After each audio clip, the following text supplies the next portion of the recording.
As I'm sure you all know, it sometimes takes a half hour of cruising around the block to find parking. This can be extremely frustrating and causes traffic, large amounts of pollution, and even more car-focused landscape. It is estimated that the pattern of incessant circling that we all know too well can cause up to 30% of the traffic in an urban setting, along with thousands of wasted gallons of gasoline. Parking also requires an enormous amount of land. Roughly 14% of land dedicated for housing in San Francisco is used for parking.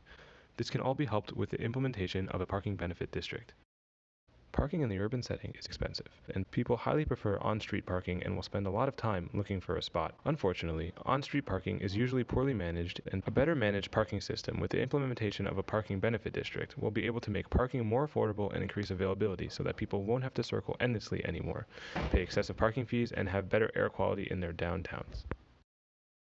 Performance parking is a method of charging for parking based on a performance measure, such as 1 or 2 open spaces per block, and allowing prices to adjust to achieve this standard. The price of parking is too high if there are too many open spaces, and too low if there are no open spaces. When only a few spaces are open, the price is just right and allows curb parking to be well used and readily available. This concept is similar to congestion pricing. It is hoped that charging the right price for street parking will reduce parking congestion.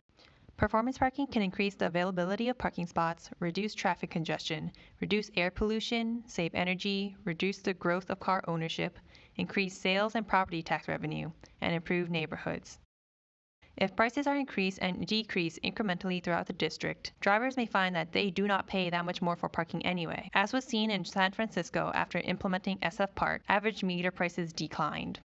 The revenue of performance parking can go into a pool that pays for local improvements. A parking benefit district is an area where parking revenues are raised and then reinvested back into the district for a wide range of transportation-related improvements. In other words, the revenue from the meters would be used to fund public services in the metered areas. These districts were first proposed to help create local support for right-priced parking in commercial areas. However, there are many advantages to a parking benefit district. Pooled funds can be used to clean and repair sidewalks, plant street trees, invest in walking and biking infrastructure, remove grime from subway stations, pay for the purchase of the new high-tech meters, or improve public transportation. A few will pay into the pool, but everyone will benefit from the service improvements. They also provide a source of revenue that can be used without having to raise taxes. They can also increase affordable housing by breaking the current off-street parking requirement. The current parking requirements raise the cost of building a house and limit the number of units that can be built. Parking benefit districts may benefit residents that will push political leaders to decrease off-street parking quotas so that more curb spaces are utilized to gain revenue from. They are also very similar to a business improvement district, where businesses pay taxes into public services for the area. This helped foster a downtown renaissance in many cities, and may provide insight into how parking benefit districts can transpire. More and more cities are trying out parking benefit district. Old Pasadena, California has garnered over $6.4 million over a 5-year period since their parking benefit district was implemented. The revenue is used to pay off loans for a street beautification project along with other important streetscape aspects like signage and tree planting.